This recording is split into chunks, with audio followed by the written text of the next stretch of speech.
Welcome to the Philadelphia Museum of Art Craft Show, and welcome to today's Artist Talk featuring jewelry artist Beth Farber. Beth uses both weaving and design to create her multidimensional pieces. She combines gold and a wide range of gemstones, which seem to move with the wearer's body. The variety of colors and textures is endless. Today, we are lucky and excited that Beth will lead us into her studio virtually so that we can see how and where she creates her jewelry. Thanks, Beth, for sharing your art with us. Could you start us off with how your process goes? Sure. Hi, Rancy. Thank you very much and welcome. I will start you off by showing you what I am currently working on, which is a series of necklaces and earrings, collars really, and earrings that are cut from this very interesting strand of tourmaline that I found. So one of the wonderful things about what I do is I get very excited about finding unique stones, unique colors, textures, and so on, and then combining them with other kinds of things. So I have found these strings of multicolored tourmalines that are truly one of a kind, and had them cut. You can't wear them the way they are because they're too fragile. So I've had some of them cut up into pieces, and set like this piece. And then sometimes I start on the collar first, or I know what I'm going to do with the collar. In this case, I didn't know what I was going to do with the piece. It started out looking like that, in that direction. And then it ultimately, when it was done, it just claimed itself to go in this direction.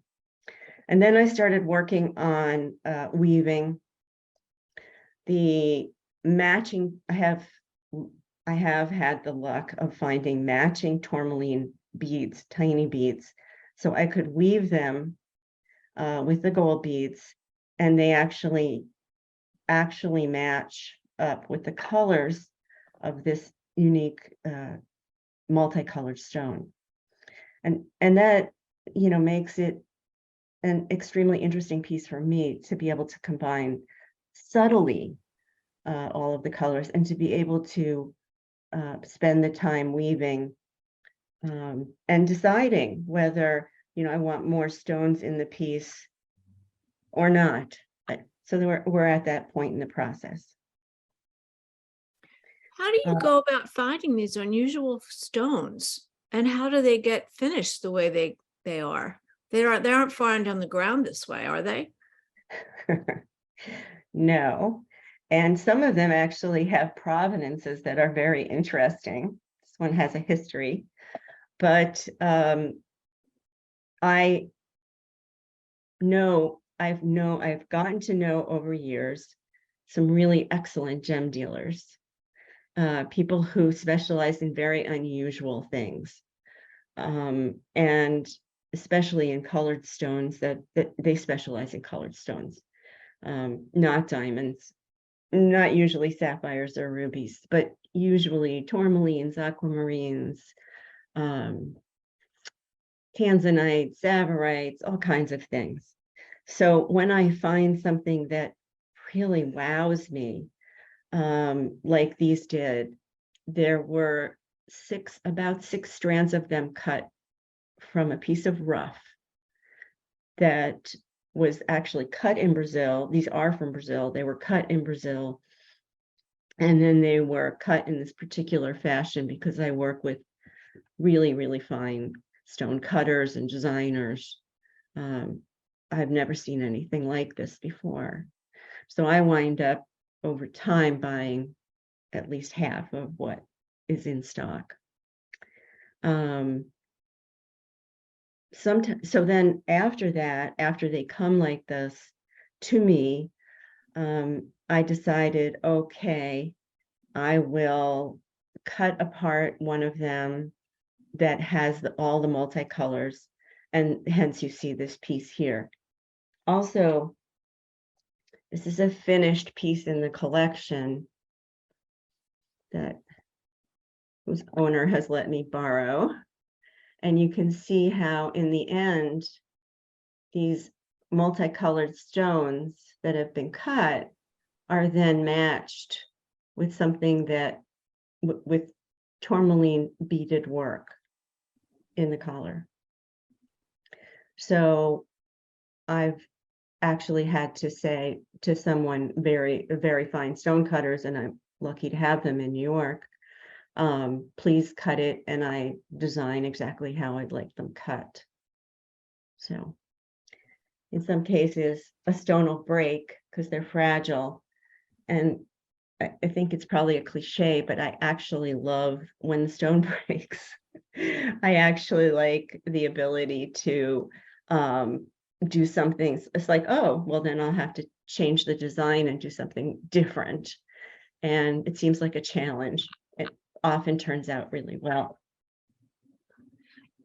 Do you have favorite parts of your process as you work? I do.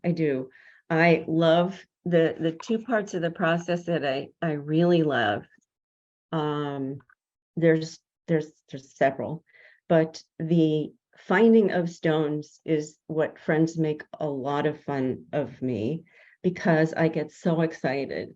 And so shopping for stones is hard because I see things that if I see something that I love and fits for me, it's hard to say no to it. So I work with people that I have really like this unusual things. I very much love stones. I love, in this case, they're not sparkly, but the weaving winds up being kind of shimmery. And I love that texture of it. And then the combination of a stone that I'm going to set, which is something that I can do now, something new, but a combination of the stones that I'm going to set, and then coming up with the collar that might be completely different color, or it might be completely the same color and very monochromatic. That's really wonderful to me, the matching up of the colors and the textures together.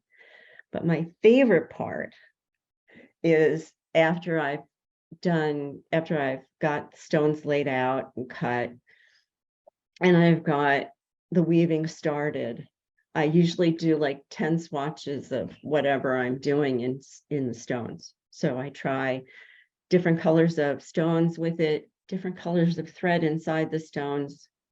And it makes which makes a huge difference in the tones. And it's a challenge to find. It's a challenge to find the teeny beads. It's a challenge to find the unique large ones.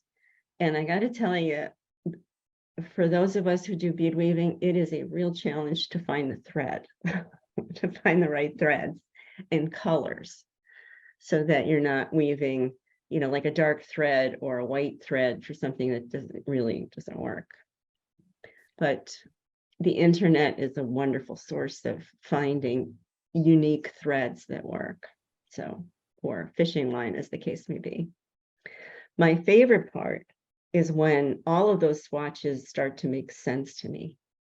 And it comes together in a piece that, like the one I showed you that was finished, it makes sense. It's like, oh my God, this is it.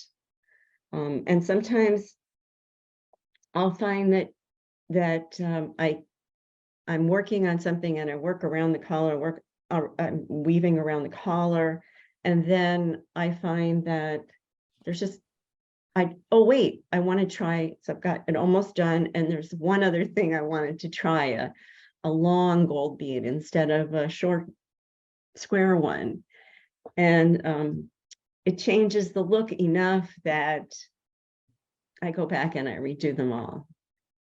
But once It must that take quite a while to go from start to finish in anything that you're making. anything, I know. when I took up gold work, when I decided to learn how to do actually fine silver and high carat gold so I could granulate, I thought, oh, good, I'll have something that's a little faster than working with stones and coming up with the woven pieces. And in fact, granulation is and fusing wires and all the kinds of things that I do to set the stones is a hugely time-consuming task. It didn't help at all. So I've come to terms with that. And people often say, like, how long does this take? And literally it takes weeks. Sometimes I have 5 iterations of it and it'll take weeks. So Wow. 100 hours or so. Now you're showing us your home studio where clearly you can compose and play around with different combinations of materials. But you mentioned that there's another studio where you have to do other aspects of your work. Why is that? Well, I can't, if I were to try doing metalwork in my home, it would be lonely and it would be too quiet and it would be in the basement.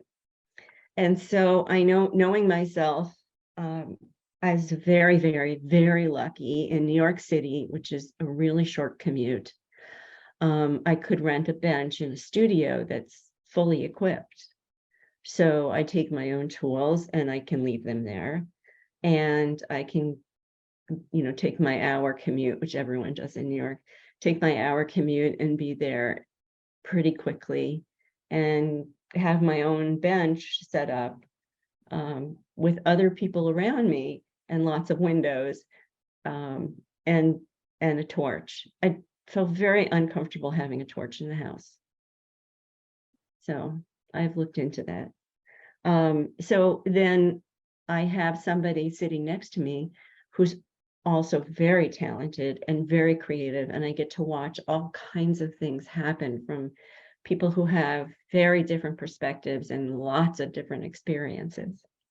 And that's what I like. I know a lot of people really prefer to work alone in their own studios, and I have plenty of alone time with the weaving, and I'm very used to that.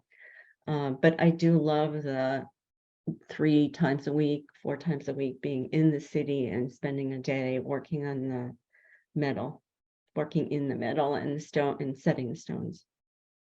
So Thank you. So when we come see you at your booth at the craft show, will you be able to show us the aspects of the different pieces and what you do where and how each thing is formed? of course. Great. Okay. Well, we really thank you. I know that our watchers will have many, many more questions. I know I have more questions even about the weaving, so I can't wait to be able to chat some more at the show. But we really appreciate your time, and thanks to all the viewers.